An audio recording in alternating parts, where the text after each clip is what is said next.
pessoal, hoje nós vamos entrar na parte das ferramentas, né, de análise de gestão.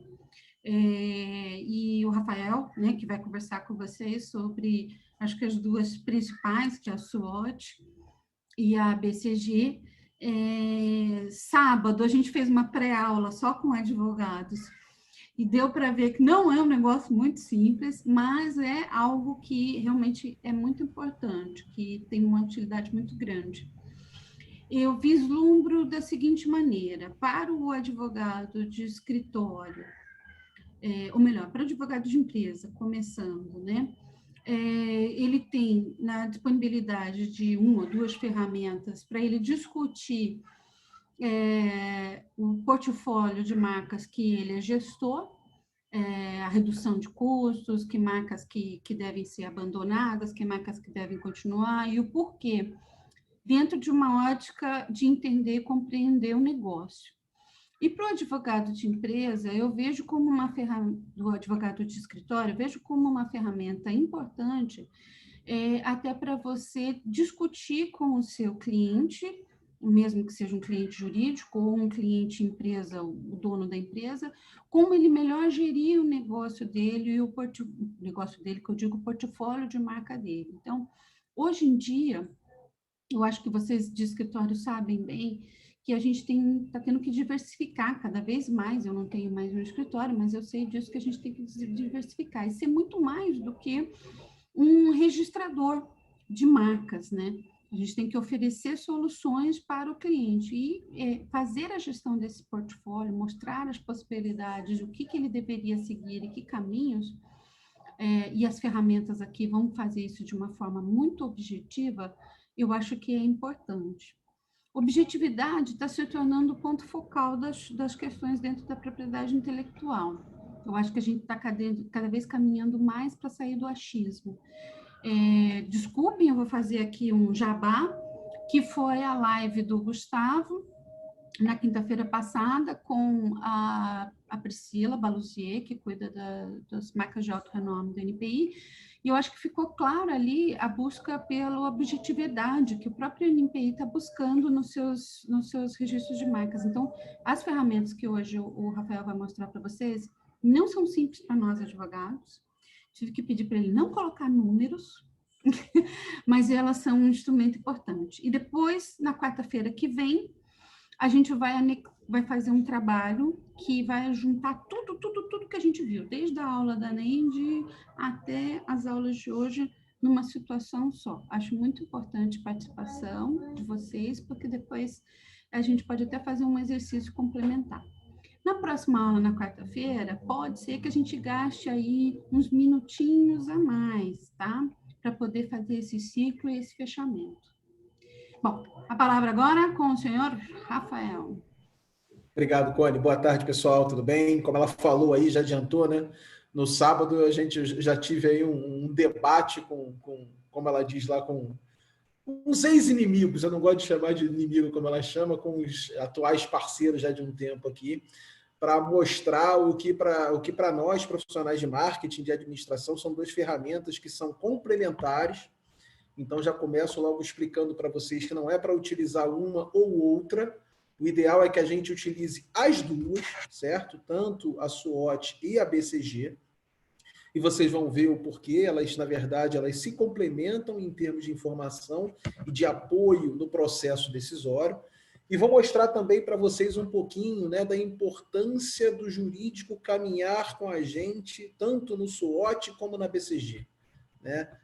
Vou começar, inclusive, contando um caso específico da onde eu trabalho, que foi uma experiência que eu tive. A gente, em 2010, mais ou menos, a gente resolveu criar uma outra marca para as empresas, para uma empresa do grupo que era uma comercializadora. Né? Então, a gente tem a Holding, que é a própria Light, onde eu trabalho, e tem a Light Esco, que depois virou Lightcom. Isso foi uma decisão estratégica da área de marketing, com o objetivo, obviamente, de focar, canalizar as vendas de comercialização de energia mediante um novo cenário que se apresentava no mercado. Da parte do marketing, para a gente era muito simples. Olha, criamos a marca, está aqui, vamos embora para o mercado. Como a gente mencionou até na aula passada, né, aquele famoso comitê, o nosso advogado levantou a mão. Opa, peraí, isso não é tão simples assim. Não é simplesmente fazer uma análise SWOT, criar a marca e a gente vai para o mercado. A gente tem que ver registro, a gente tem que ver todos os processos jurídicos que envolvem nessa parte da matriz SWOT, que é a primeira que a gente vai começar a conversar aqui com vocês. Então, assim, essa integração é fundamental e na verdade, esse olhar jurídico, né, já me adiantando um pouquinho, a matriz SWOT, ela é composta de 4 elementos. Deixa eu começar aqui a dividir a tela com vocês.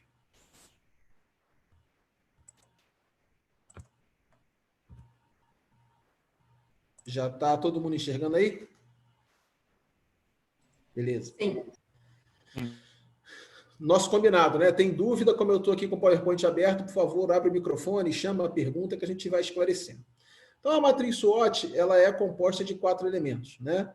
O S de Strengths, que são as forças, o W de Weakness, que são as fraquezas, o O de Opportunities, que são as oportunidades, e o T de Threats, que são as ameaças. Então, quando resolveu, na verdade, se estipular isso como uma ferramenta estratégica para que o profissional de marketing possa mapear o mercado da melhor maneira possível e consiga, dentro da gestão de um portfólio de marca, dizer o que você tem de bom, né? O que você tem de força de uma marca, o que você tem de fraqueza de uma marca, de oportunidade, de ameaça, convencionou-se esses 4 nomes. Aqui no Brasil, a literatura, né? A gente aportuguesa de uma forma que eu não gosto, chamando de fofa. Vocês podem conhecer e encontrar isso na literatura, que é forças, oportunidades, fraquezas e ameaças. Eu gosto de permanecer na SWOT, até porque vocês vão ver que existe uma lógica, né? Existe um raciocínio lógico para que a gente use essas letras nessa organização e nessa ordem que vocês enxergam aqui. Alguém já teve oportunidade aí, pessoal, de trabalhar com a matriz SWOT? Ou conhece a matriz SWOT? Eu já trabalhei há muito tempo atrás, deve ter uns 6 anos. Mas não para analisar a marca. Não para analisar. Isso.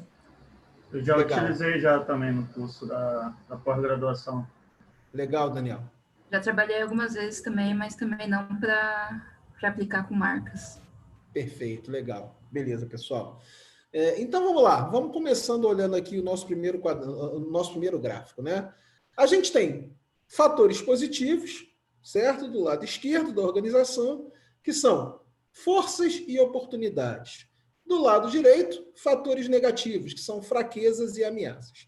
Qual é a principal diferença que eu gostaria que a gente começasse ainda a ficar, na verdade, bastante atento nela, antes de entrar um pouquinho na parte prática da SWOT especificamente?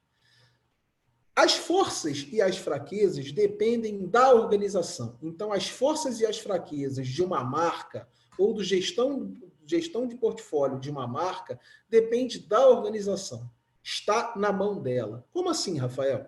Se eu fizer, na verdade, um investimento, obviamente que para isso eu preciso ter capital de giro, eu preciso ter retorno sobre investimento, mas se eu tiver condições, por exemplo, de fazer um investimento para melhorar a minha marca, né, isso é considerado uma força. Tudo que estiver ao alcance do gestor do portfólio de marca, a gente considera como um fator interno, como força para o lado positivo ou como fraqueza para o lado negativo. Tudo que eu tenho interferência, tudo que eu consigo colocar a mão e modificar de alguma forma, de alguma maneira. Então, por exemplo, na hora que eu digo para vocês, vamos abrir uma academia de ginástica, né? E dentro dessa academia de ginástica vamos criar uma série de produtos e vamos desdobrar a nossa marca em 5, 6, 7, 8 itens, por exemplo. Isso depende de mim. Isso pode ser uma força ou uma fraqueza. Certo? Então, dentro do quadrante da matriz SWOT, importante bater bastante nessa tecla, porque inclusive a galera que estuda com a gente em marketing e ADM também, às vezes confunde isso, né? Confunde, por exemplo, que é uma força com uma oportunidade.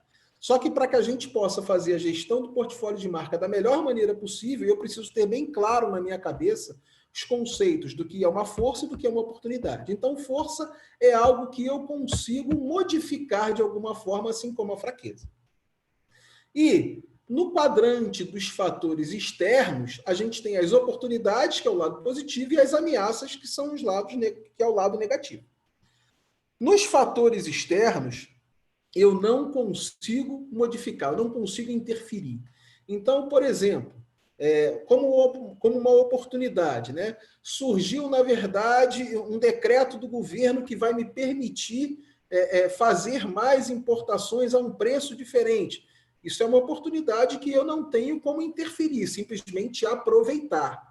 Por isso que isso precisa ficar no fator externo dentro da quadrante da SWOT como oportunidade. Uma ameaça, né? Por exemplo, aconteceu o coronavírus. Isso acabou sendo uma ameaça para todas as organizações e para todas as marcas, da forma como eles iam reagir em relação aos seus consumidores.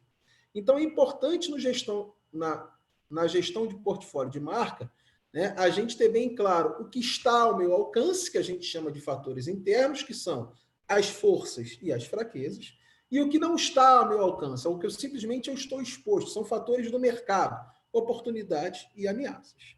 Até aqui, pessoal, alguma dúvida? Tranquilo?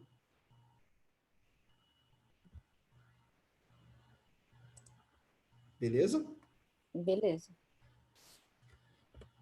Então, vamos lá. Vamos pegar um exemplo, né, só para que a gente possa tangibilizar um pouquinho em relação ao que eu estou falando. Vamos falar sobre uma concessionária fictícia de seminovos. Vamos chamar ela de Multicar. Certo? Então, depois de uma análise SWOT, depois de uma análise de mercado, a gente descobriu quais são as forças dela.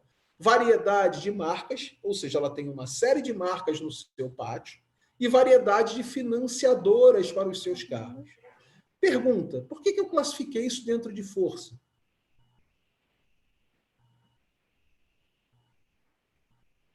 Ninguém? Bom, segundo o que você falou, São itens só que depende facilitam dela, o negócio e estão dentro da empresa. Perfeito. Eu posso diminuir ou aumentar o meu número de marcas, né? A variedade de marcas que eu tenho disponível no meu pátio, também da mesma forma como financiador. Certo? Paula, abre o microfone aí. Quer falar, Paula? Acho que não.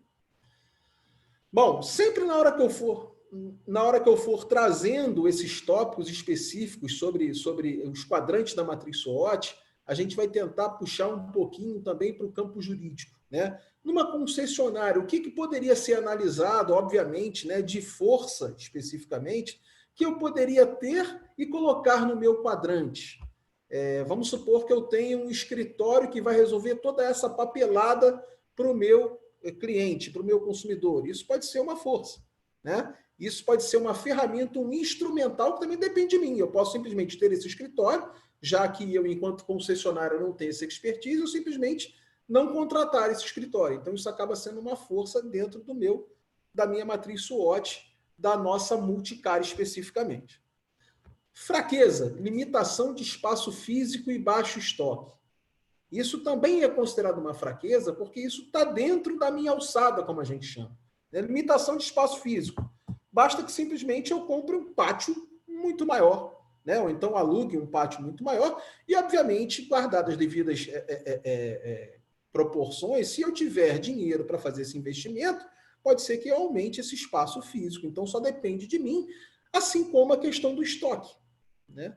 O estoque eu posso aumentar ou reduzir de acordo com as minhas necessidades, basta que eu acione as montadoras específicas e mantenha no meu pátio uma quantidade razoável de veículos específicos em relação ao meu estoque. Certo? Olhando pelo campo lá do jurídico, né, a gente já falou sobre força, a gente na outra contramão fala sobre fraqueza, se eu, por exemplo, tiver que resolver alguma questão jurídica em relação à compra de veículos. Se eu não tiver, por exemplo, esse escritório à disposição contratado pela concessionária Multicar, né? Isso seria uma fraqueza, então o meu cliente teria que buscar por conta própria e, obviamente, isso seria levado em consideração na matriz SWOT. Enquanto oportunidade, né? O que a gente encontra na matriz SWOT em termos de análise de mercado para oportunidade para esse caso fictício da Multicar? eu percebi que aconteceu um aumento do valor de veículos novos, ou seja, como a gente trabalha com seminovos, você tendo esse aumento do valor de veículos de carros novos, o gap, né, a distância entre carros novos e seminovos, ela aumenta. Então, consequentemente, isso acaba sendo uma oportunidade que eu preciso explorar enquanto responsável por essa concessionária. Eu posso dizer para ele o seguinte, olha, a distância aumentou muito. Você pode ter um carro praticamente novo, como o nome diz, um seminovo, por um valor muito abaixo do que os carros novos estão sendo praticados e vendidos na praça. E novas linhas de crédito também para a expansão de pequenas empresas. Então, isso é uma oportunidade que você pode acabar fazendo, né, em vez do que a gente chama no marketing. A gente tem dois tipos de mercado.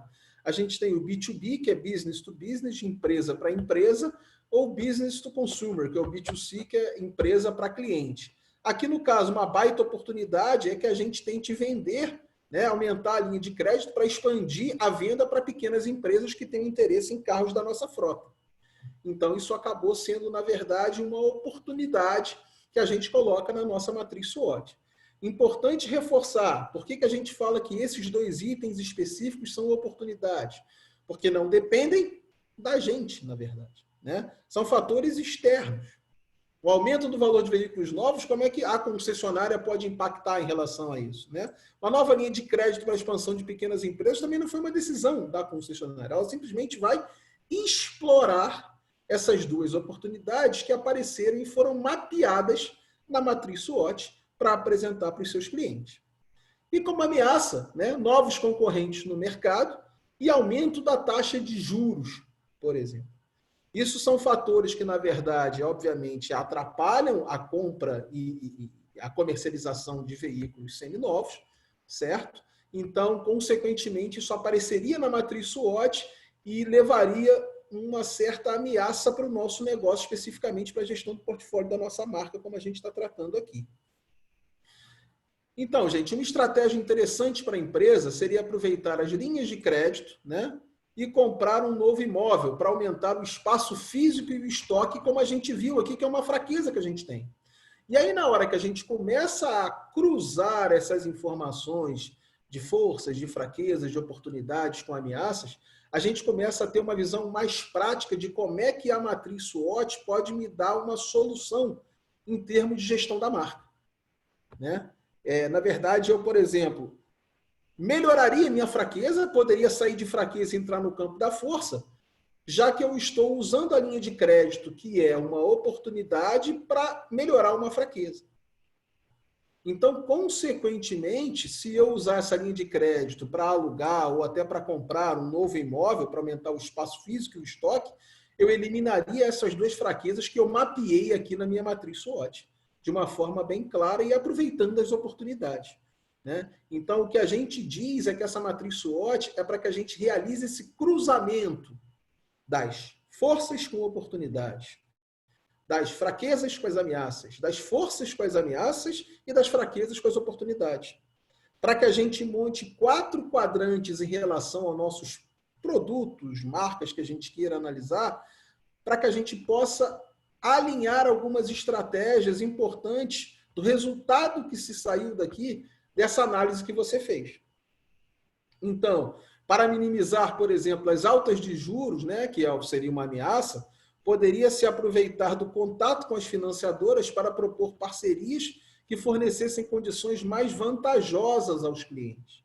Então, como a gente pode ver aqui nesse exemplo fictício da seminova, da Multicar, de carros seminovos, a gente vai tentar sempre debelar ou eliminar as ameaças, e isso, obviamente, serve para a gestão de marca. E como é que o advogado, como é que o direito está junto com a gente nisso, né? Obviamente, ele vai me apresentar as ameaças do campo jurídico, especificamente.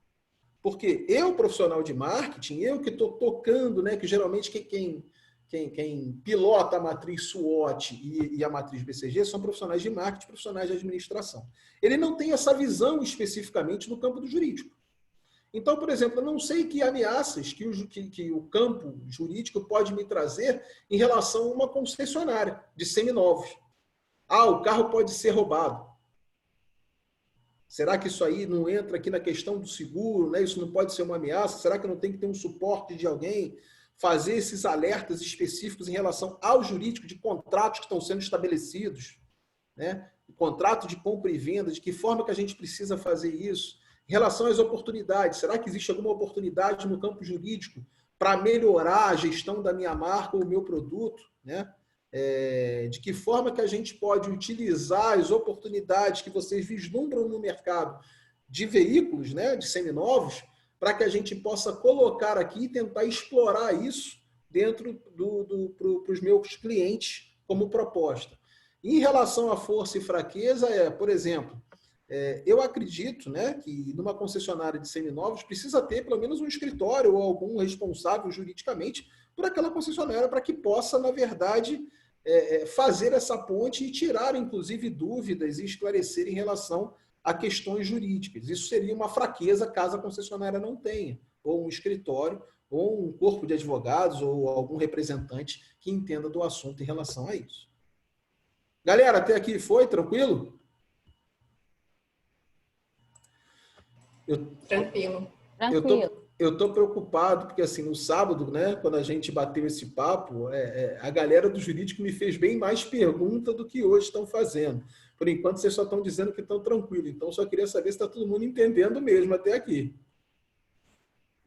Rafael, Diga. eu tenho uma pergunta. Essa SWOT que você fez aqui, ela é do negócio, não é da marca, né? Exatamente, ela é do negócio. Só que ela também se aplica, Paula, a qualquer marca, tá? A gente pode pegar aqui, por exemplo, GM, General Motors, tá? E aí a gente vai fazer uma SWOT aqui sobre ela, obviamente com as características da General Motors, para que você depois possa fazer esse cruzamento, certo?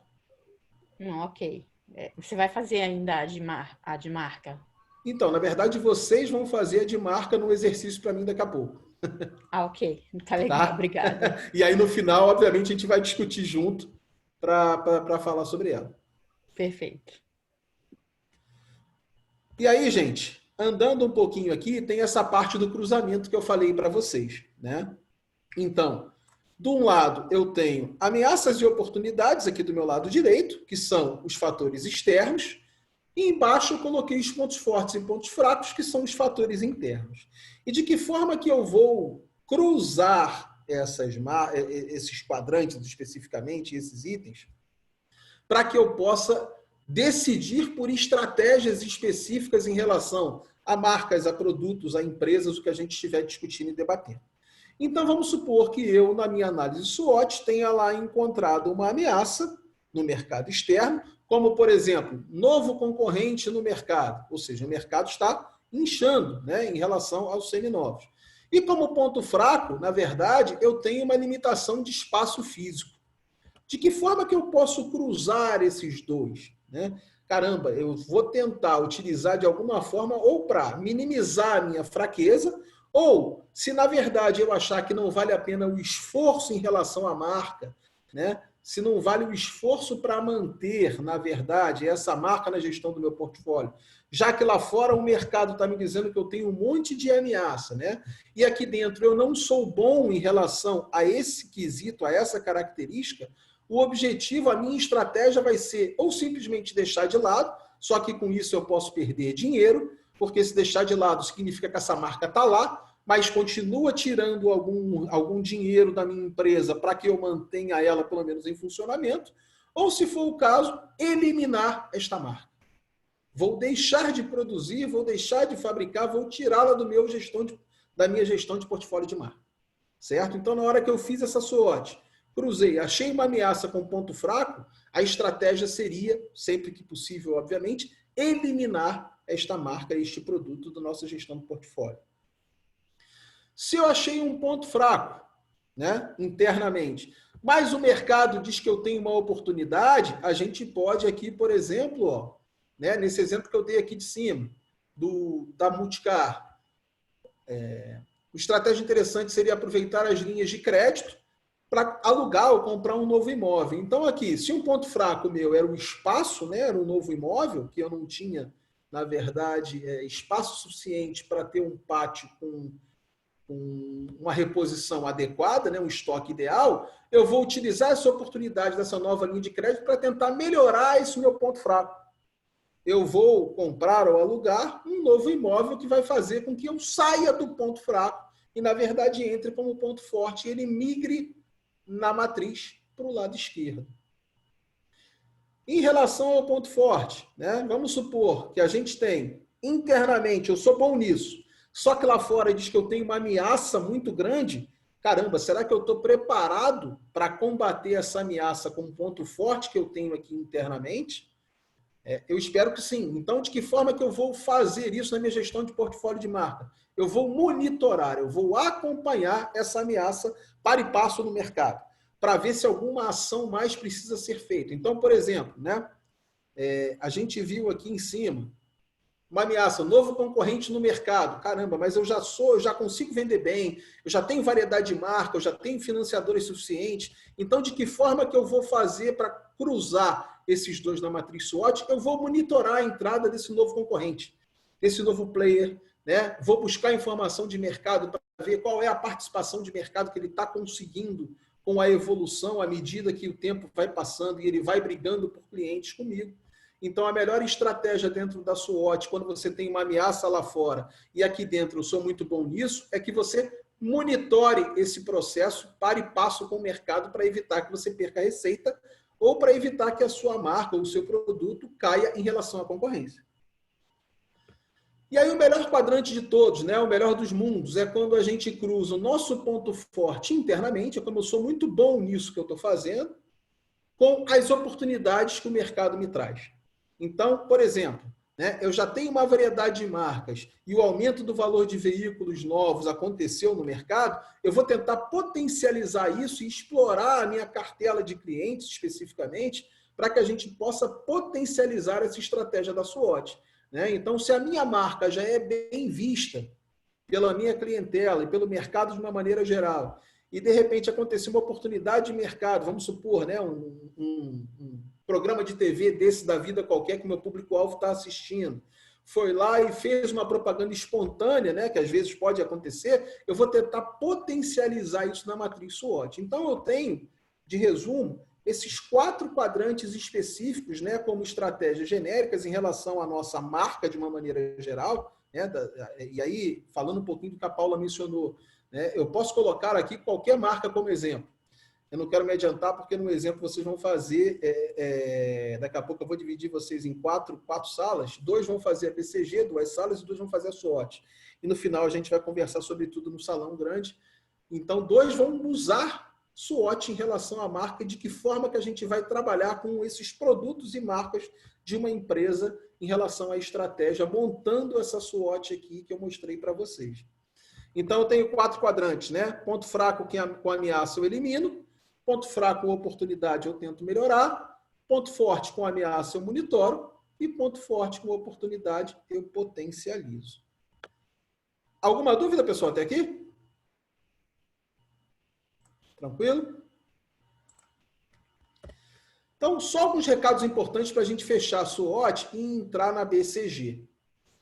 Seja racional, não deixe seu envolvimento influenciar no levantamento dos dados. Isso é uma coisa que a gente sempre reforça, que é o seguinte: não, eu gosto muito dessa marca aqui, então na hora que eu estiver fazendo a SWOT, eu vou puxar sardinha para essa marca. Vou dizer que ela só tem coisa boa, que ela não tem coisa... Ponto fraco, não consigo enxergar. Gente, isso é uma matriz SWOT tendenciosa, é tudo que a gente não quer em relação à gestão do portfólio da nossa marca, senão é melhor não fazer a SWOT. Mantém do jeito que você... Então você faz o seguinte: escolhi essas aqui que eu gosto. Pronto. É muito mais simples do que fazer a própria SWOT.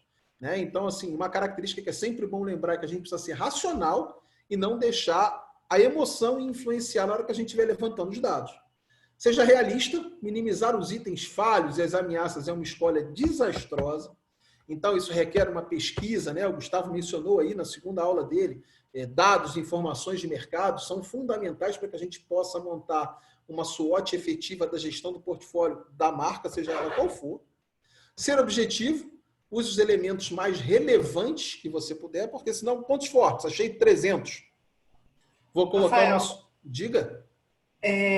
O contrário é perigoso? Colocar defeitos demais ou não? É melhor você colocar defeito demais depois, você faz um filtro do que colocar de menos? Ô, Cláudia, boa pergunta. O ideal, na verdade, é a gente ser sincero e colocar todos os defeitos e todas as qualidades, né? Os pontos fortes e os pontos fracos. A gente só tem que tomar cuidado, porque se a gente também não conseguir tomar conta de todos, é importante que a gente tenha ele em conta na nossa marca, mas que não sabe que não vai resolver no momento. Então, assim, é para você tentar buscar os principais, os relevantes, certo? Mas, óbvio, que no mapeamento você tem que trazer todos, pontos fortes e pontos fracos, oportunidades e ameaças, e, obviamente, você vai selecionar os mais relevantes para poder trabalhar na sua análise SWOT. Certo? Certo. Ok. E, aqui, ó, contribuindo com a sua pergunta, evite longas listas, isso pode desviar o foco em relação aos itens fundamentais, né? Então, obviamente, você tem que criar todos, mas selecionar aqueles principais que você acha que vão te dar o retorno para a sua marca que você espera. Utilize outras ferramentas de análise conjuntamente com a análise SWOT, que é o que a gente está sugerindo aqui, que eu vou explicar para vocês agora a matriz BCG. E aí a matriz BCG, assim, né, não sei também se vocês já conhecem, já trabalharam com ela. Alguém conhece a matriz BCG?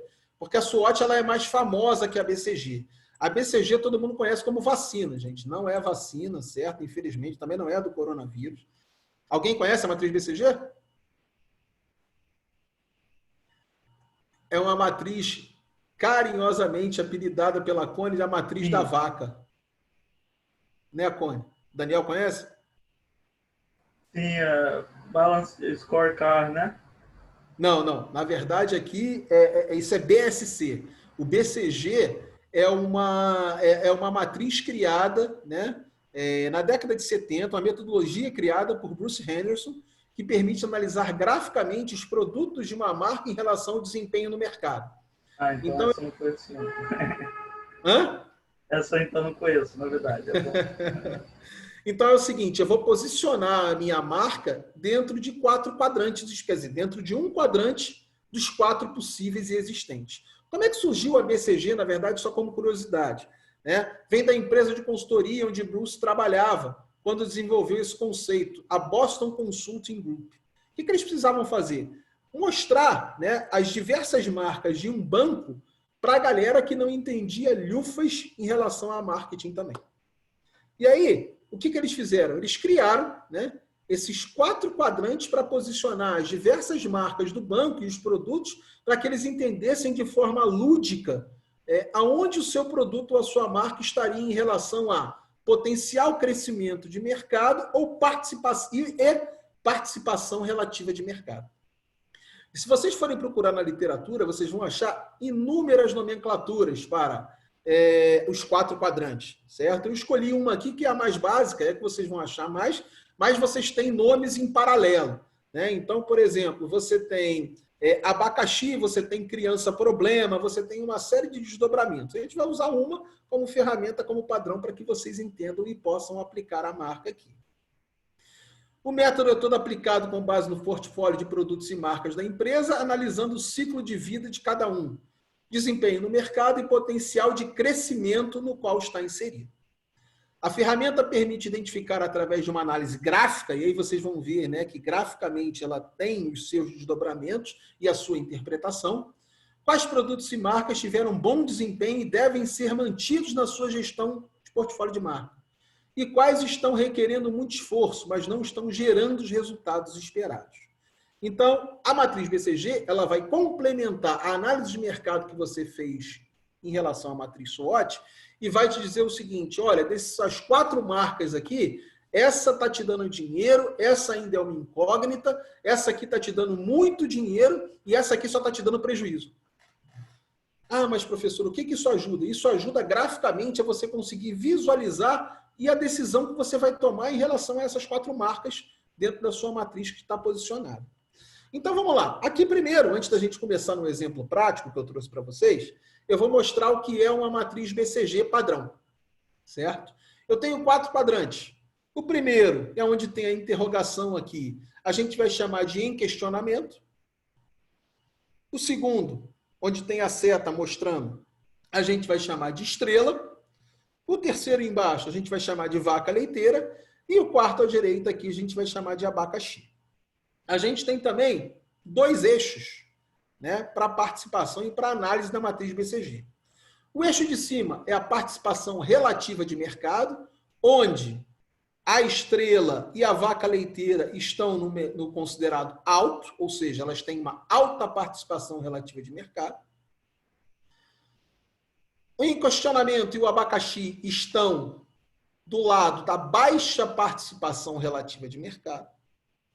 E no outro eixo, do potencial crescimento de mercado, a gente tem o questionamento e a estrela como alto potencial crescimento de mercado, e a vaca leiteira e o abacaxi como baixo potencial crescimento de mercado. Então vamos lá. Toda marca, todo produto, começa no quadrante em questionamento. Alguém consegue me explicar o porquê que a gente sempre posiciona uma marca nova, um produto novo no em questionamento?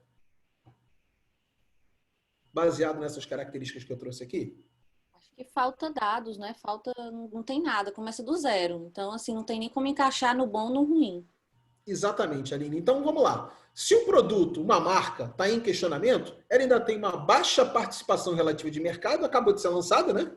Então, obviamente, está começando agora, como é que ela vai ter uma alta participação relativa de mercado? As pessoas ainda estão conhecendo. E o potencial crescimento de mercado dela é alto. Por quê? Porque ela ainda não vendeu para ninguém, né? Então, ninguém conhece, as pessoas ainda estão conhecendo a marca, então ela ainda é uma incógnita, ainda é uma interrogação, ainda é um questionamento. A gente não sabe se ela vai para frente ou se ela não vai ser bem vista pelo seu público-alvo, por quem você quer, para quem você quer vender essa marca especificamente. Certo? Andando no quadrante de maneira natural, a gente tem a estrela. A estrela, ela já começa a ter vendas relativamente interessantes da sua marca, do seu produto, do que a gente esteja posicionando aqui, né? Participação relativa de mercado dela já é alta, porque as pessoas já conheceram e aprovaram, ou seja, conseguiram entender qual era a proposta da marca e estão comprando, estão consumindo bastante. E no potencial crescimento de mercado, ela continua no alto, né? Porque ela já vende bastante, mas ela ainda tem muita gente que ela pode explorar e pode continuar vendendo a sua marca. Então, a estrela está no quadrante alto e alto. Na hora que a gente fala em investimento em relação à marca, na hora que eu estou falando no quadrante questionamento, a gente tem que colocar muito dinheiro, certo?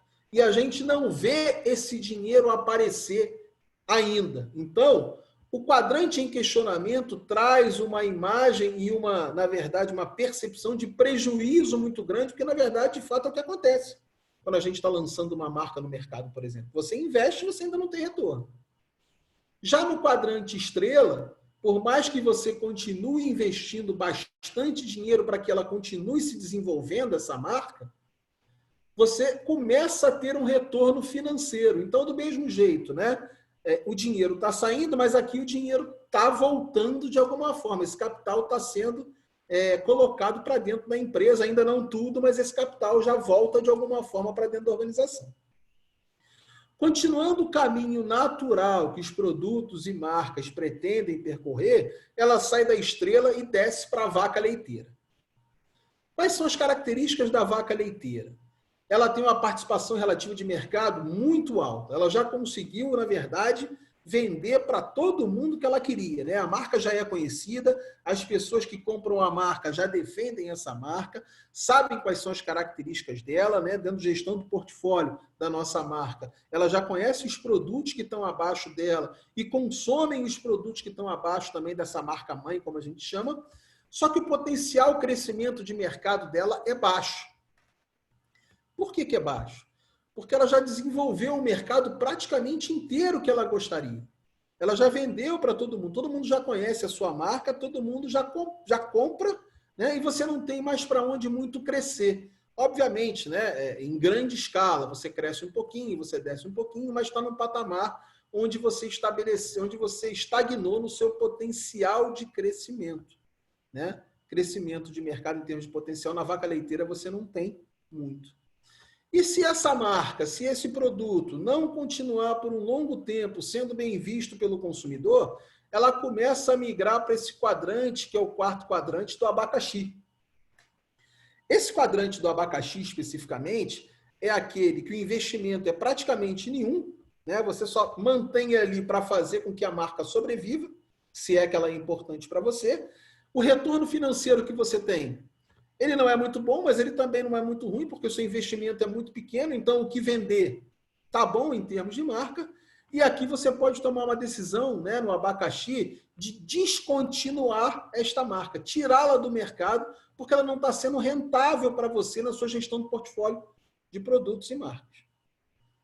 Então, assim, gente, eu trouxe agora aqui a BCG de uma maneira genérica e agora eu vou trazer um exemplo específico, prático, para que a gente entenda como é que é o caminho da BCG, de que forma que a gente pode tentar modificar alguma coisa aqui, né? Tem um ponto aqui que eu não falei na vaca leiteira, que eu deixei para que a gente discuta um pouco mais à frente nessa questão prática. Em relação à teoria da BCG, vocês conseguiram compreender os 4 quadrantes, as características, beleza? Sim, eu só tentei pensar num exemplo, não sei se você vai falar ainda, de que o inverso foi feito, assim, sem ser o andamento normal. A Kodak seria isso, esse inverso? Então, Aline, na verdade, isso que eu falei da participação e do andamento formal e normal da BCG, nem todas as marcas, na verdade, andam da mesma maneira, né? A Kodak, por exemplo, estava na vaca leiteira. E aí o componente tecnologia e evolução trouxe ela para um abacaxi, certo? Ela tentou se reinventar para tentar voltar para o questionamento, que é até o exemplo prático que eu vou trazer para vocês aqui. Só que não foi tão bem sucedido assim, né?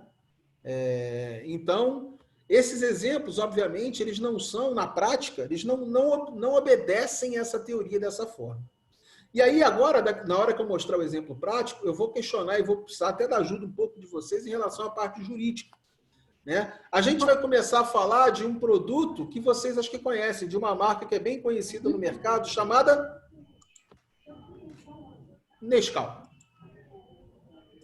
Nescau já está aí há um certo tempo no mercado. Cone quer falar alguma coisa? Diga. Oi, estão me ouvindo? Então, não, eu acho que é melhor depois. Eu ia falar assim, no caso de uma aquisição de uma marca, né? O sujeito, hoje a gente tem no INPI uma plataforma nova que se chama INPI Negócio. INPI Negócio não, INPI Vitrine, tá? Que ele começou hoje com patentes, mas dentro em breve vai ser um portal de vendas de outros ativos de propriedade intelectual. Então, a gente tem muitas empresas que, às vezes, registram uma marca e nunca utilizam, ela nunca ganha uma fama, empresas pequenas, empresas locais, etc. Quando você vai comprar uma marca, que tipo que você entra? Você já entra com a ideia de uma estrela, de uma vaca leiteira, do questionamento, você busca para aquisição de uma marca. Porque isso é uma forma de gestão, uma forma de você, de repente, pensar em queimar etapas, né? Comprar um registro de marca. Inclusive, Cone, complementando em termos de posicionamento, né? De que forma que você quer fazer o investimento que você tem em relação a essa marca que você está comprando, aproveitando a reputação que ela tem, né? De repente pode ter gente que se interessa em comprar a marca que está no quadrante abacaxi. Porque geralmente essas marcas estão com preço mais abaixo, mas aí obviamente você tem que fazer todo um trabalho de reformulação da marca para tentar trazer ela de volta para o questionamento. Tem gente que prefere comprar na vaca leiteira, o preço geralmente é um pouco maior de mercado, porque ela já está te entregando. É aí que eu cruzo, de repente, com o SWOT para dizer que, então eu comprei um abacaxi, mas eu tenho uma oportunidade porque ela tem um preço bom. Ou porque o mercado está crescendo. Exatamente. Ou porque o mercado, ela é um abacaxi, aquela marca em si, mas o mercado está crescendo. Mercado. O mercado se apresenta como uma oportunidade, né? Então, obviamente, você vai se aproveitar que o preço dessa marca está mais baixa para comprar e aproveitar essa oportunidade, fazendo o cruzamento das duas matrizes, da SWOT. Então, pode ser um risco comprar, eventualmente, uma vaca leiteira. Pode. Tem que tomar cuidado. Pode ser um risco. Aparentemente, eu só olho para a vaca leiteira, mas pode ser um risco, né? Pode, até porque... Da vaca, você sabe disso, eu queria andar com a vaca no sábado, eu adoro a vaca. Até porque a vaca, ela não tem um alto potencial de crescimento no mercado, como a gente está vendo aqui no quadrante. Então, ela não tem mais como se desenvolver, a menos que ela faça uma maturidade inovativa, que é o que a gente vai conversar no exemplo prático aqui do Nescau. E é a tendência do cara que está entrando o cara que está entrante no mercado, a tendência dele é olhar assim, nossa, eu vou comprar eu vou comprar a marca líder, né? Vou comprar, a gente andou falando, né, de Omo, né? Mas às vezes sem ver que, por exemplo, talvez as pessoas estão buscando sabão, o mercado de sabão comum está diminuindo porque as pessoas estão buscando sabão biodegradável. Exatamente. Então, a Omo ainda é a mais vendida, por exemplo, né? É a mais vendida, é a recordista, é isso e aquilo, é uma vaca leiteira. Mas o potencial dela de exploração é baixo porque as pessoas estão se caminhando para biodegradável. O valor, o Gustavo está me dando cola aqui. Eu falei para você, por isso que eu tirei sábado ele da sala. O valor vai ser tão alto, tão alto, tão alto, que às vezes não vale a pena o investimento. Né? Inviabiliza o investimento na marca, exatamente. Né? Então, assim, por isso é importante a gente ter essa visão, né, das duas matrizes juntas e não separadas. Uma complementa a outra em relação aos quadrantes, em relação aos pontos fortes, fracos, oportunidades e ameaças de mercado que você tem. E aí a gente pode também começar a pensar em construção de um valor, né? Valuationzinhos, né? Exatamente. Tá. Porque isso aí, na verdade, traz para a marca o que a gente chama de diferencial. Né? O Omo aí, como a Connie acabou de mencionar, ela está na vaca leiteira, mas ela começa a entrar no que a gente chama de estabilidade. Então, ela já começa a ver a concorrência atrapalhar um pouquinho e tirar fatias de mercado que a gente chama bestamente, né? Porque o marketing adora chamar esses termos assim em inglês, market share, fatia de mercado. Ele começa a tirar um pouquinho do Omo. Então, a Ariel começa a beliscar alguma coisa. Então, mesmo como vaca leiteira, as estratégias precisam ser feitas, precisam ser acompanhadas. E, na verdade, o que a gente vai trazer aqui é de que forma que o jurídico pode me ajudar aqui com essa reformulação que a gente vai ver aqui em relação ao Nescau. Então, vamos lá. O Nescau, né, ele entrou no mercado, como todas as outras marcas, em questionamento. Ninguém sabia se ia dar certo ou se não ia dar certo. Ele tinha uma participação relativa de mercado baixa, mas tinha um alto potencial de crescimento no mercado. Né? Com o passar do tempo, o que aconteceu com o Nescau? Ele virou estrela. Ou seja, ele começou a conquistar mercado, as pessoas começaram a gostar da marca, simpatizar, cada vez vender mais, né? Então ele passou a ter uma alta participação relativa de mercado e ainda ter um alto potencial de crescimento de mercado. E como vocês podem ver, aquele Nescau tradicional, né? Naquela latinha cilíndrica, com aquela embalagem tradicional que todo mundo conhecia, todo mundo consumiu o Nescau em pó especificamente, né? Porque hoje você tem o todinho, ó. O Nescau pronto, né? O Nescau... É o concorrente.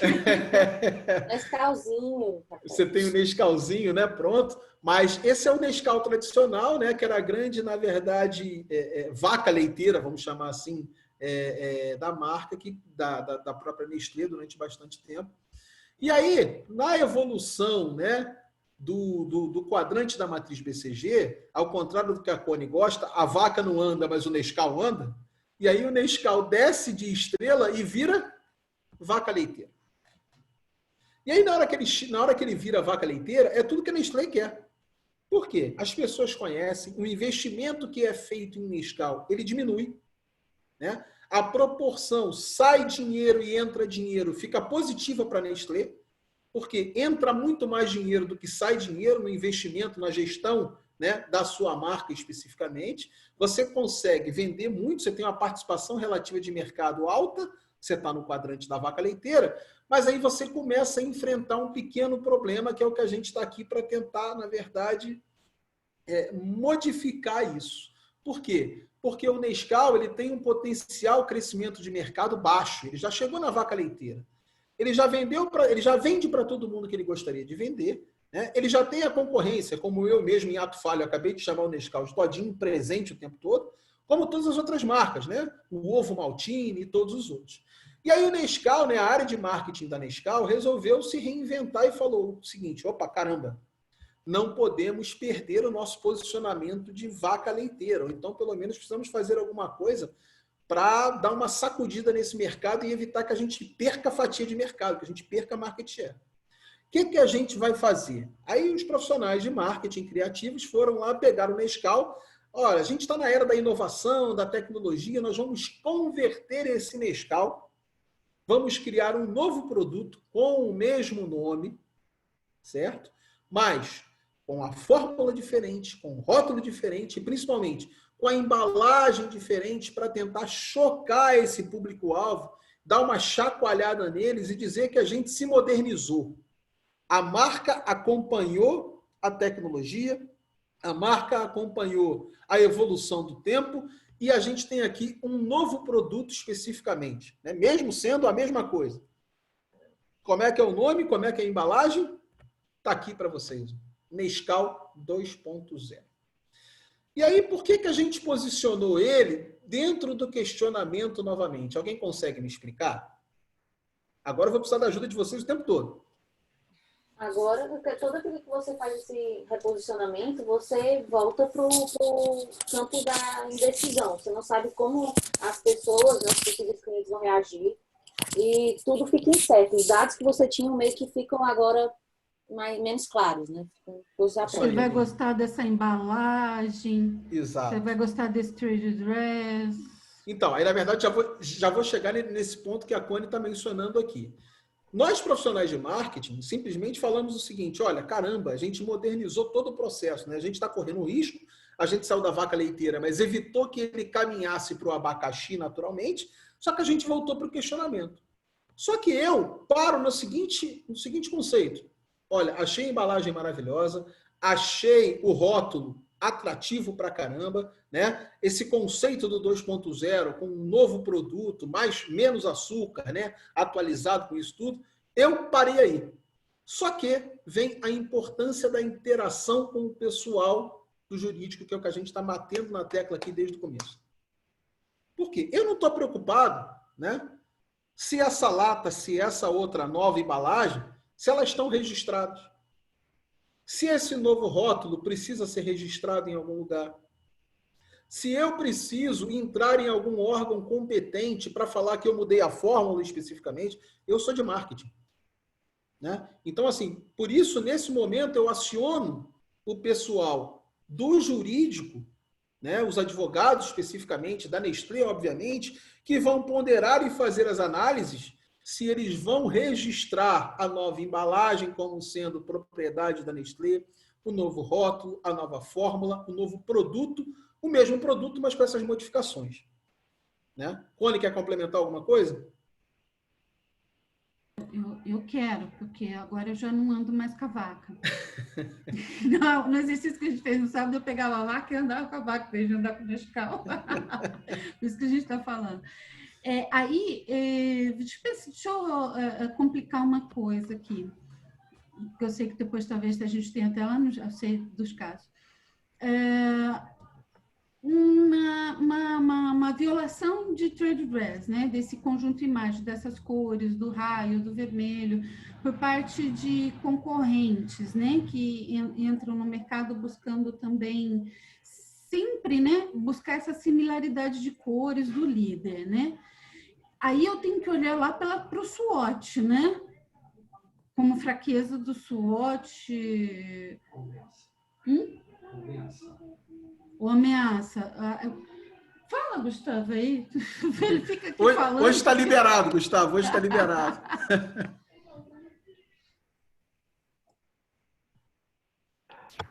Não, que no caso dessa concorrência, né, vindo a copiar elementos do trade dress, nesse caso seria uma ameaça, porque está alguma coisa externa à companhia.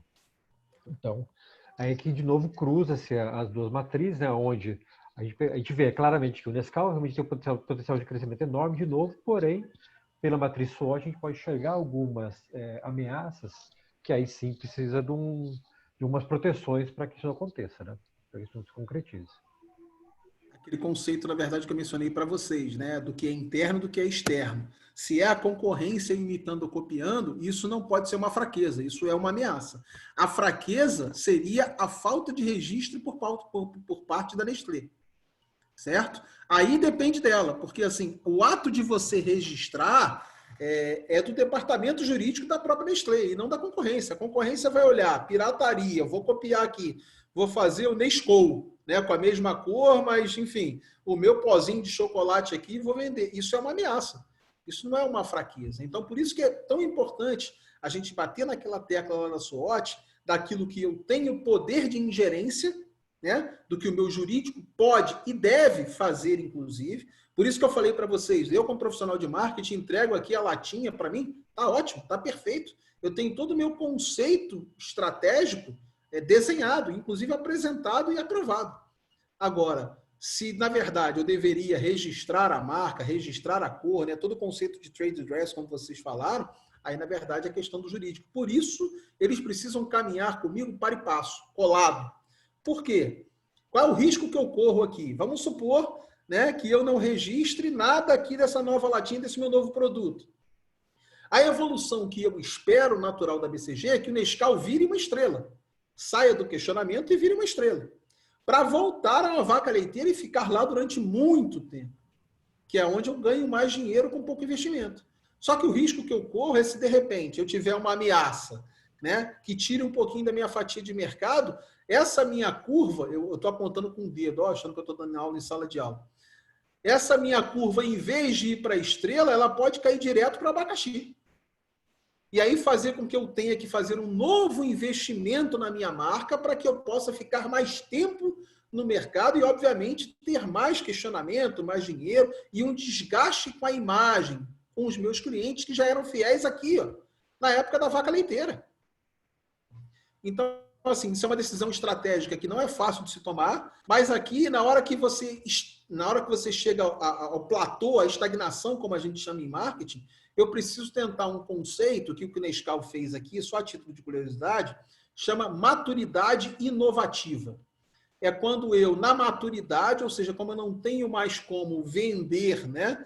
Porque o que eu já vendo já estou no meu limite, já estou estagnado, quando eu tento criar algo novo, né, para que o meu público aceite como inovação da minha marca, do meu produto especificamente. Rafael. Diga. No caso, por exemplo, foi lançado esse produto novo da Nescau, com essa embalagem nova. Digamos que a gente descubra que alguém já registrou essa embalagem e o marketing não consultou o jurídico para verificar se realmente eles podiam lançar esse produto. Isso, no caso, seria uma fraqueza, então, porque seria interno nosso ou seria uma ameaça, uma fraqueza que se tornou uma ameaça, digamos. O que seria nesse caso? Exatamente, Janaína. Na verdade, esse exemplo que você deu, né, ele consegue casar os dois. Ele é uma fraqueza, porque o jurídico internamente poderia fazer alguma coisa e não fez, certo? E ele externamente também é uma ameaça, porque essa empresa está na frente da nossa em relação ao registro. Então, obviamente, como você mencionou, e por que eu não posso fazer? Porque a gente aprendeu isso da pior maneira possível, como eu mencionei para vocês na aula passada. Isso já aconteceu outras vezes, lá, não na Nestlé, tá? Na Light com a gente uma vez.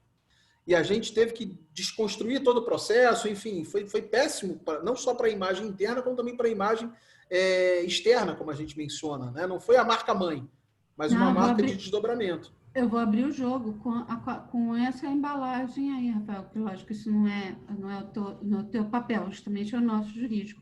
A Nestlé não registrou como marca tridimensional essa embalagem contorcida, pelo menos não no Brasil. Tá?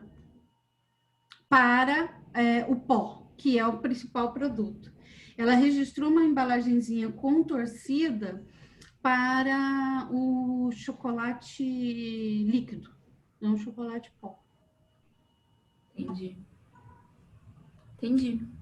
Se vocês buscarem no banco de dados do NPI, isso é papel nosso, né? Então, eu estou complementando aí, agora só para, de repente, o Rafael falar. Não está. Será que as empresas meio que ficam muito dependentes não, tem a concorrência desleal, eu tenho como remediar, meio que não quer assumir o custo de ter que registrar, ou então registra até em uma classe só e fica assim aproveitando para tudo na concorrência desleal, meio que tentando otimizar o gasto. Não, eles, nesse caso específico aí, eles não registraram, porque eles registraram foi uma outra coisa contorcida para o líquido, não foi nem de classe, porque tem tampinha, uma garrafinha assim, sabe? Uma garrafinha com tampinha, não é essa embalagem do pó. Eles não registraram, está em aberto, podem olhar aí, entre nos buscadores de vocês vão ver, a Nestlé não registrou essa embalagem retorcida. Eu acho que não precisa nem buscar, eu acho que foi uma bobeada de mercado, porque a gente vê na prateleira que já existem outras latas e já se tornou padrão de mercado. Exatamente. Foi uma bobeada mesmo. Agora, eu queria perguntar para o Rafael, eu não peguei direito, eu não entendi o que é o conceito de maturidade inovativa. Beleza. É Paula, né, que me perguntou? Isso. Vamos lá, Paula. Na hora que você chega na vaca leiteira, o seu potencial de crescimento de mercado, você estagna aí, você não consegue vender, desenvolver mais. Por quê? Porque, na verdade, você já trabalhou o mercado todo que podia aceitar a sua marca, o seu produto. Obviamente, tem sempre um ou outro cliente que acaba aderindo depois, tardiamente, mas o potencial em si de crescimento é muito baixo. E aí os profissionais de marketing procuram, já que a gente chama de vaca leiteira também, porque essa matriz BCG, ela é oriunda de uma outra matriz, que a gente não vai ver aqui, calma, não vou confundir a cabeça de vocês de matriz mais, é só SWOT BCG, chamada ciclo de vida do produto ou da marca. Ciclo de vida é o seguinte, você tem 4 estágios. Introdução, que a gente chama aqui de em questionamento. Crescimento, que a gente chama de estrela. Maturidade, daí o nome maturidade inovativa, que é a vaca leiteira, que é onde você já estabilizou as suas vendas, né? Na verdade, você pode até oscilar um pouquinho para cima ou para baixo, como eu mencionei, mas ela está estável. E o declínio, que é o que a gente chama de abacaxi. Então, a maturidade inovativa, Paula, é quando você estabilizou as suas vendas e você quer inovar essa marca ou esse produto de alguma forma para voltar a crescer.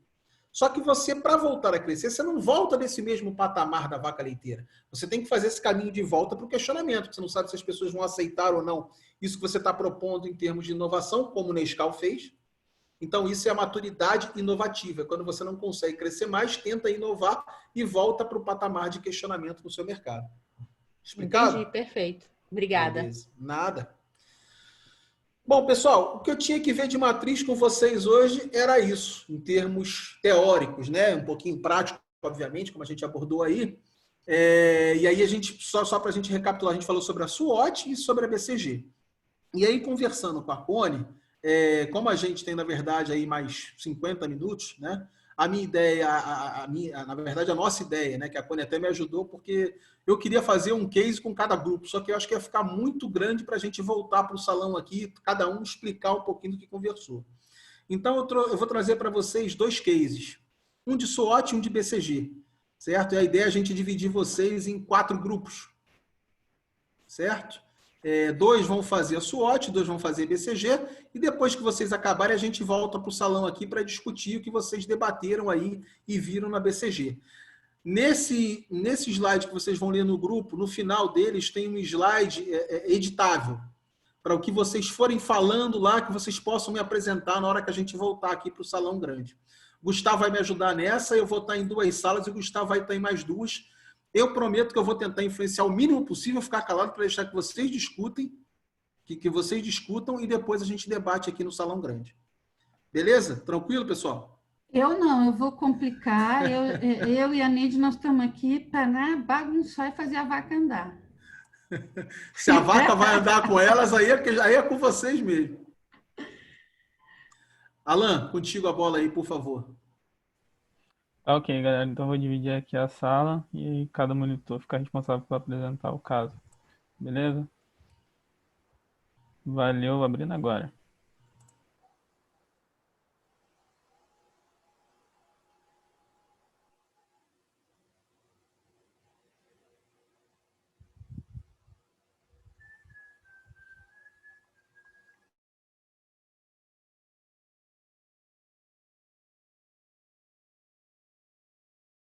Acabaram a nossa conversa, gente.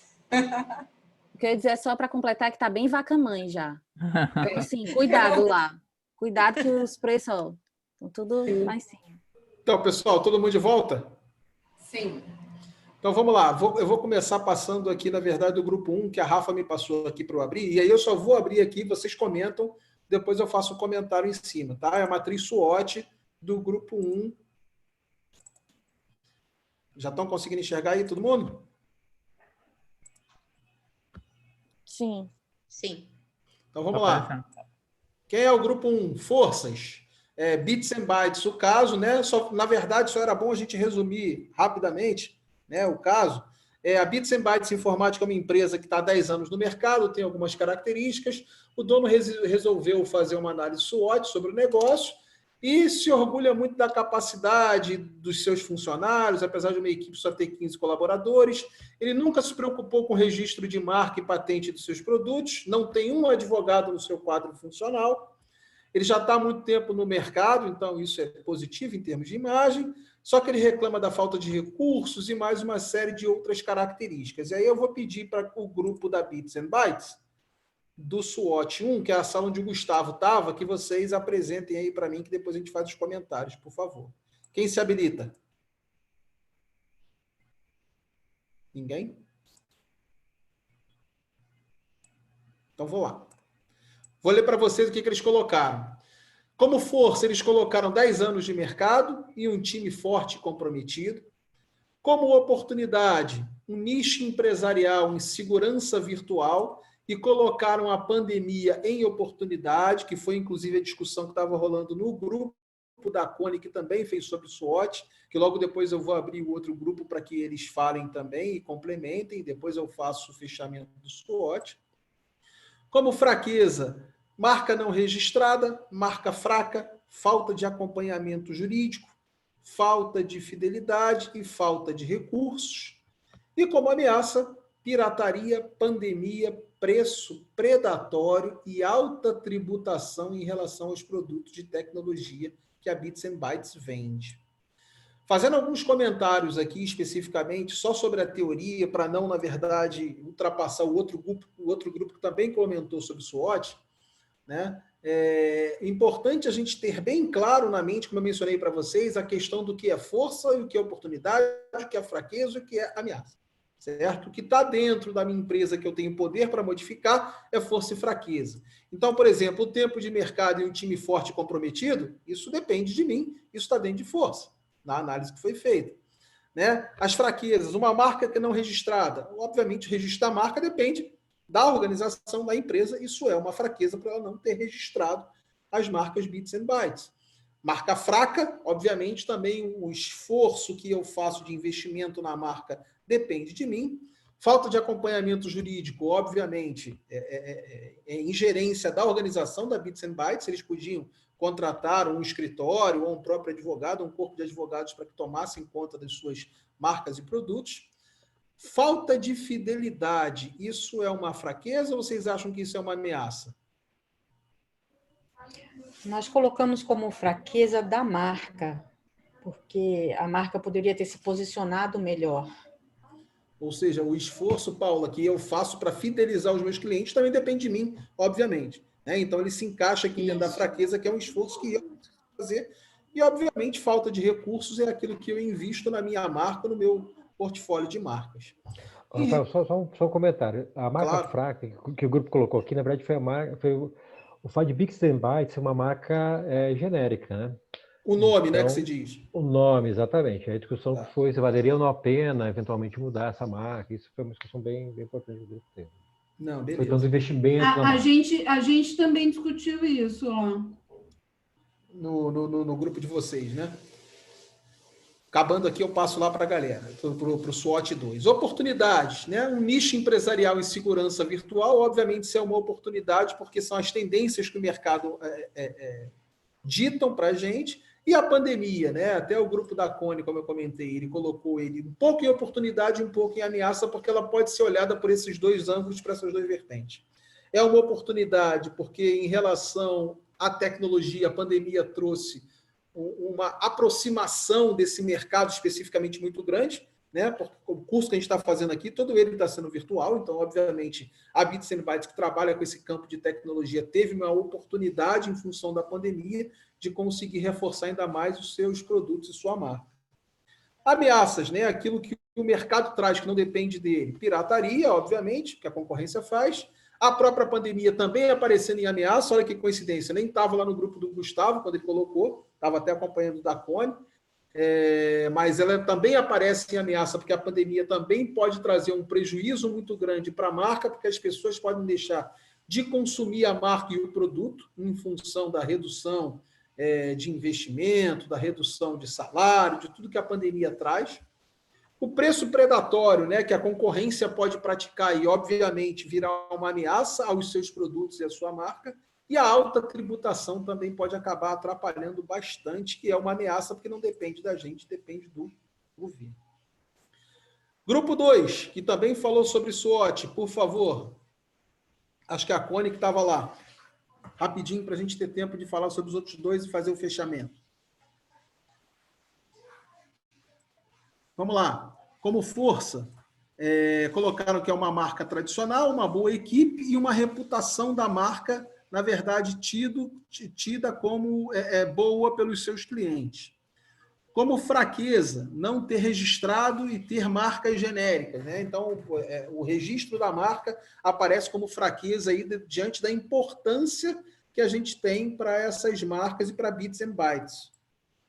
Oportunidades, elaboração de nova apresentação da marca, né? Você, na verdade, pegar uma marca e fazer uma nova elaboração de uma apresentação. Alguém pode me explicar direito o que vocês quiseram colocar com isso aqui, por favor? Alguém do grupo aí que a Cone estava acompanhando. Elaboração de nova apresentação da marca. Então, como essa marca Oi, fala, foi até um, então fala você. Então, o que acontece? Você pode elaborar um logo para tornar a marca mais distintiva e talvez mais apelativa ao público, né, para chamar a atenção do público. Entendi, e aí seria a apresentação seria uma marca mista, passando de nominativa só Bits & Bytes para mista, com Bits & Bytes e um logo, um desenho. Só cuidado, Daniel. Só cuidado, entendi o que vocês querem falar. Só cuidado com isso, porque a elaboração dessa nova logo, né, tornando uma marca mista, isso é uma força, porque isso depende de mim. Isso não é uma oportunidade de mercado. Obviamente, a oportunidade de mercado é o desdobramento do que essa marca mista pode trazer para a minha marca, para a minha empresa. Certo? Entendi. Só que, como isso está dentro de casa, vamos chamar assim, né, de uma linguagem bem simplória, a elaboração da nova apresentação da marca é uma força e não uma oportunidade. Certo? Entendi. Beleza. E aí, beleza. E aí o conceito de pandemia, como a gente já mencionou até no outro, né? Pandemia na oportunidade, pandemia na ameaça, a gente já chegou a comentar. A aceitação do público é uma ameaça, porque o público pode aceitar ou não, e isso, obviamente, entra no campo que a gente não tem ingerência, está no mercado externo, não está no mercado interno, e a pirataria também aparecendo aqui no grupo como ameaça em relação a Bits & Bytes. Então, só para fechar a SWOT, né? Quem fez aí a SWOT dos dois grupos, a gente começa a perceber essa interligação, quando eu estava passeando aqui pelos grupos, da SWOT com a matriz BCG, né? Obviamente, aqui você começou a fazer uma análise específica dos 4 quadrantes da SWOT, buscando o que a gente tem dentro de casa, o que a gente tem de oportunidade e ameaça de mercado, de que forma que a gente pode posicionar ou a nossa marca ou as nossas marcas, né? Então, aqui, por exemplo, eu posso fazer uma SWOT para o Nescau, dentro da Nestlé, posso fazer uma SWOT para o leite condensado da Nestlé, posso fazer, na verdade, cruzar depois e ver o que eu tenho de mais interessante dentro dessas marcas no meu portfólio, para trabalhar no mercado interno, que a gente chama de força e fraqueza, e buscar as informações do mercado externo de oportunidade e ameaça. Então, assim, importante que eu vi aqui nos dois grupos da Bits & Bytes foi como oportunidade e como ameaça, né? No mercado externo, a questão da pandemia, que impacta muito em relação ao negócio, e em relação à força e fraqueza, a questão da fraqueza, principalmente, da falta de registro da marca, que é uma coisa que compete a galera, né, os advogados, como a gente falou, e assim, ele ignorar essa presença dos advogados ou dos escritórios, obviamente, isso é muito ruim, porque isso traz uma fraqueza muito grande para a sua empresa, para o seu portfólio de marcas. E como força, na verdade, a tradição e a reputação que ele tem em relação à marca de estar no mercado há bastante tempo e estar fazendo um bom trabalho sobre isso. Vamos lá, galera. Passar agora para BCG. BCG, grupo 1. Pode botar aí o grupo do Alan ou então o outro, para a gente começar. Eu coloco aqui, eu compartilho aqui então. Vamos lá, Alan. Vamos lá. Ver se já está aparecendo aí. Aqui ainda não. Foi. Agora Foi? apareceu. Deixa eu tirar a janela aqui. Alguém do grupo vai explicar? Não. Vamos lá. Eu tô chateada que eu queria ter ficado com a vaca. Foi você que dividiu, você se tirou da vaca. Complicado. Alan, se você puder botar no... para falar. Porra, então vamos. Se puder, peraí, deixa eu Tirou só o botar Nordeste, Nordeste entra de qualquer maneira. Deixa eu só botar no primeiro slide, só para fazer um resuminho. Tá. Porque, Botei aqui. vamos lá. Sem contexto. Sorvete da Flora, né? Vende sorvete caseiro no parque. A empresa tem um grande volume de venda de sorvete no verão, no inverno nem tanto. E ela tem alguns produtos, né? Dentre eles, o sorvete apresenta um bom volume de vendas e é conhecido como gelo da Flora.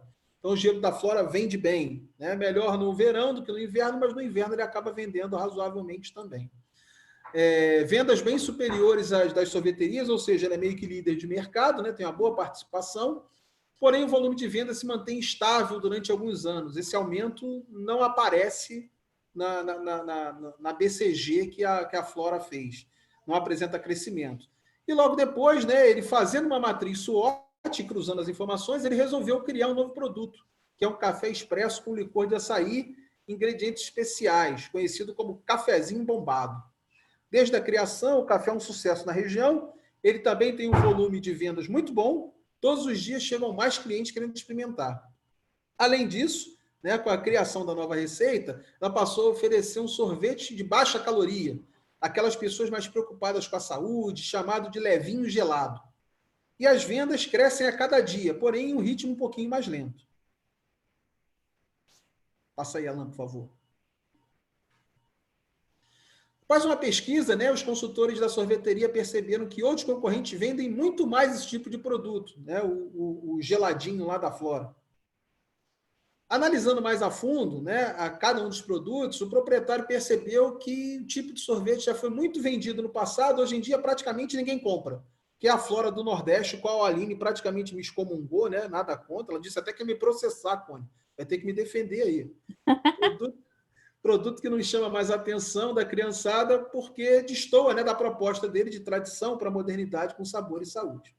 Então, o que eu pedi para que vocês fizessem era que classificassem dentro da matriz esses 4 produtos: sorvete gelo da Flora, cafezinho bombado, o levinho gelado e o Flora do Nordeste. Palavra com vocês aí agora, por favor.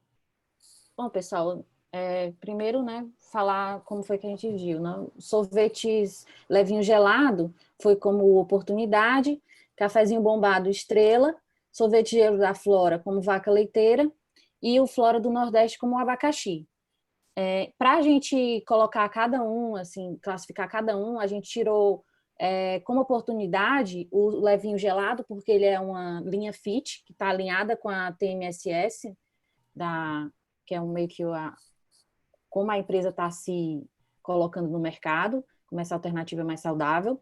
Só que ela ainda é uma grande dúvida quanto à participação relativa ao mercado, porque as vendas estão lentas, então a gente ainda não tem muito como saber se ela vai ser uma estrela ou não. Então ela entra como uma oportunidade, como qualquer outra empresa marca que está começando. Em relação a cafezinho bombado, é o sucesso de vendas, alta procura, é uma opção sazonal porque a gente decidiu arbitrariamente que ele é quente, então ele vai para meio que ajudar na demanda quando a venda de gelo da Flora está menor. E vamos passando para o próximo. O sorvete gelo da Flora a gente colocou como vaca leiteira porque ele é a marca mãe, tem um retorno bem estável assim, de vendas, mas o mercado já está um pouco saturado, então o volume de vendas ficou bastante estável. Em relação à Flora do Nordeste, a gente colocou como abacaxi, porque não está mais atingindo o público-alvo, as crianças não estão mais querendo, né, estão consumindo, não está mais alinhado com a TMSS, né, aquela linha mais saudável, tem um baixo crescimento e também uma pouca participação no mercado. Em relação a registrar ou não registrar, a essas marcas é a oportunidade, a Estrela e a Vaca, que são Levinho Gelado, Cafezinho Bombado e Gelo da Flora, a gente colocou como registrar. Só que, em relação à Estrela, ela vai ser o nosso foco de investimento, porque ela é o que está mais trazendo retorno. Então, esse retorno talvez poderia gerar um acréscimo de dinheiro para depois pegar e levantar as vendas do Levinho Gelado. Então, no momento, investimos mais na Estrela. Em relação à nossa vaca leiteira, o Gelo da Flora, registrar, mas pensar, assim como no case do Nescau, fazer algum tipo de remodulação, assim, alguma adequação em relação à estética ou até mesmo à composição para poder ele de vaca leiteira ir levemente uma oportunidade. Em relação à Flora do Nordeste, a gente decidiu registrar só se tivesse grana suficiente, né?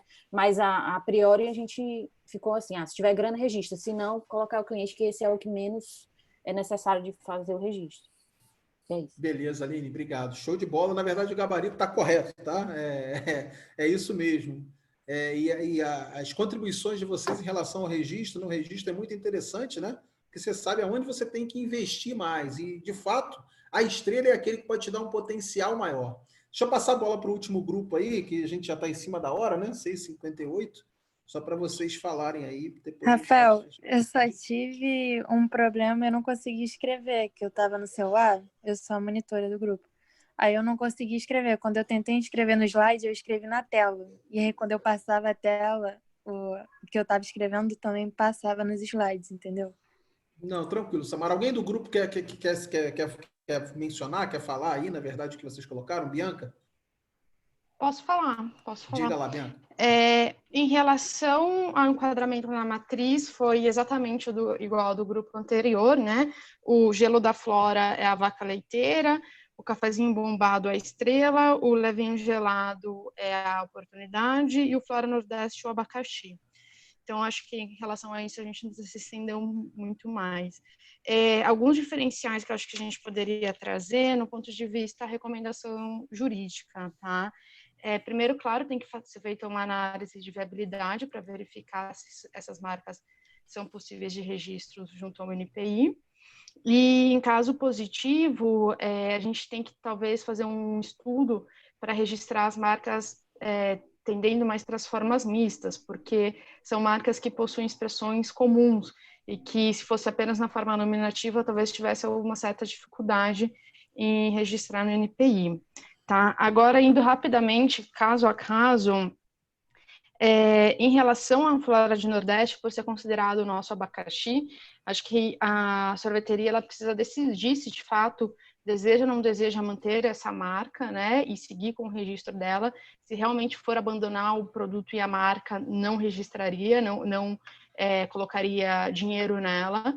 Mas se caso haja um interesse, vamos manter Flora Nordeste, algo legal, eu acho que realmente teria que mudar o produto, porque o sorvete seco, ele aparenta ser algo muito calórico, não está alinhado com a tendência do mercado e de sorvete só tem a aparência, né? Pelo menos a gente não conhecia, o pessoal do grupo não conhecia, e a gente pesquisou no Google para entender o que era esse sorvete seco.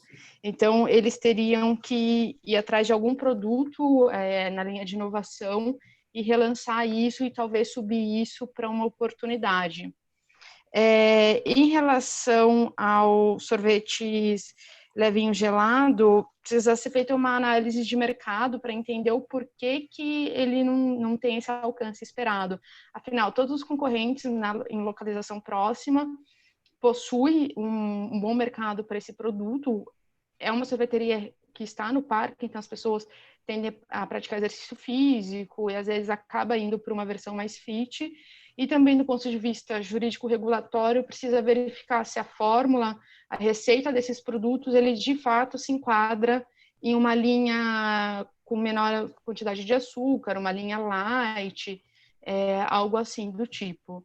E, por fim, em relação ao cafezinho bombado, tem a questão da receita, né, dela ser, além da, todos esse, claro, já falando da proteção da marca, né, mas, adicionalmente, teria que ver essa questão da receita, que poderia ser protegido por meio de segredo industrial, talvez, porque ele diz, né, que a receita vai o café expresso, açaí ou umas especiarias secretas.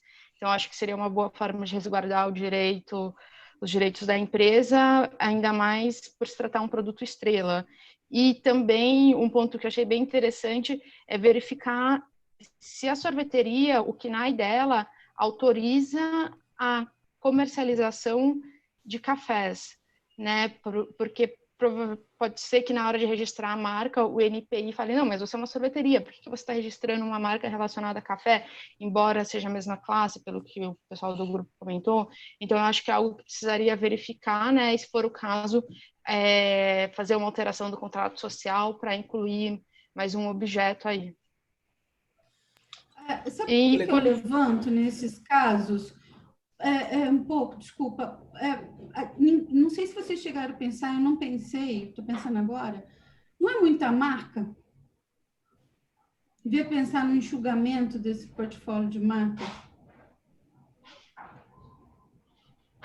Porque mesmo uma delas caindo fora, que está lá fora, a gente fica com 3 marcas para uma sorveteria.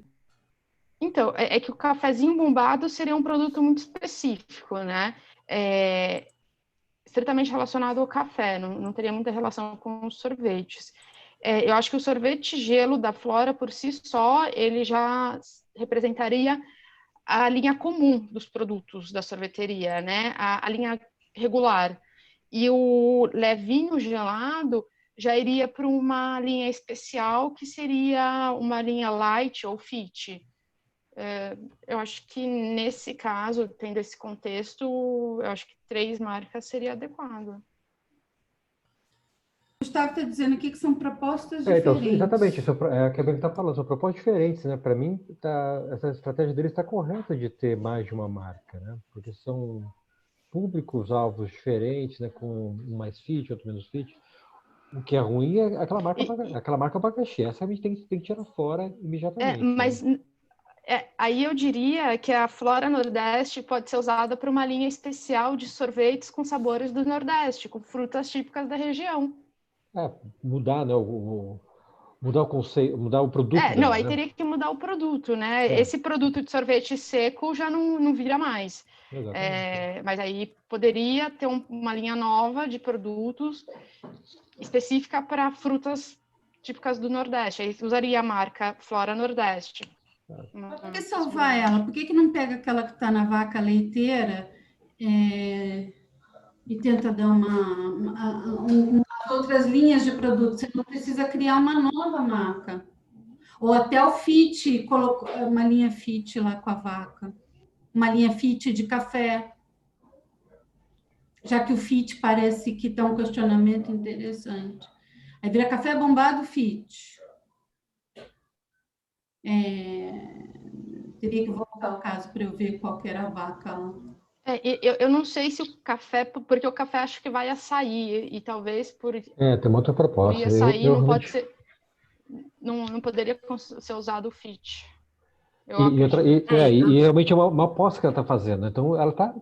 A estratégia dela está certa. Ela está fazendo uma aposta, né? E aí ela colocou uma marca, né? Desvinculada das demais. Se der errado, ela tira fora, né? Sem prejudicar as demais, né? E o levinho gelado, ele já foi colocado no mercado, ele já está tendo uma venda aí.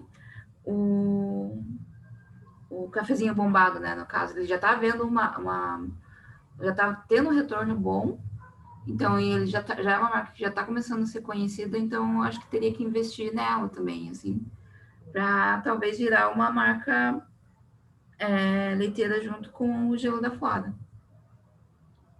Já que está tendo bastante venda, bastante retorno.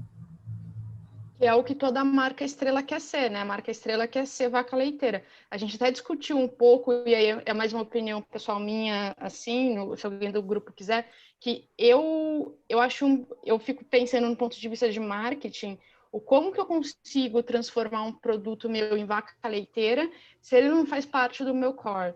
A sorveteria vende sorvetes, ela não vende café. Então, como que eu ia pegar um produto que é estrela, que é o café, e vou transformar ele numa vaca leiteira? Eu até citei exemplos assim, por exemplo, a Batio de Latte. A Batio de Latte é uma sorveteria que ela vende café, e várias vezes eu mesma já fui na Batio de Latte tomar café. Mas são duas propostas diferentes que estão se juntando, e aí o que eu fiquei pensando é justamente nisso, como que eu vou transformar em vaca leiteira o café? Provavelmente não. É a mesma coisa, a Batio Latte, o café acaba não sendo um produto complementar, né? Então, provavelmente Sim. nunca vai ter realmente o cafezinho bombado com a vaca leiteira. Talvez seja um produto mesmo para chamar atenção, né? Mas não com a proposta de ocupar o lugar dos outros, né? Entendi. Bom, galera, acho que a gente já são 7h05, né? A discussão acho que valeu, acho que foi bem legal. Na verdade, eu estou bastante feliz com o que vocês apresentaram. Acho que eu consegui passar os conceitos. Vocês conseguiram entender como é que a gente pode aplicar isso na prática, né? Até trazendo um pouquinho para o lado jurídico, que era meu objetivo mesmo. Espero que vocês tenham conseguido absorver matriz SWOT, BCG e os conceitos. E espero que a troca tenha sido interessante e legal para todo mundo aí. Na quarta-feira eu vou estar aí com a Connie acompanhando aí vocês nesse caso final que ela propôs. Beleza, pessoal? Connie, quer fazer algum encerramento? Não, acho que aí, ó, tem bastante palminha, joinha, acho que tá, tá tudo bem. Vamos então Obrigada, depois passar Rafael. para o encerramento aí, que a ideia é construir tudo junto e misturado. Valeu, gente. Beijo. Um abraço, Beijo. boa noite. Muito bom. Obrigada. Até a Tchau, próxima. tchau. Obrigada. Tchau, boa gente. noite. Valeu. Boa noite.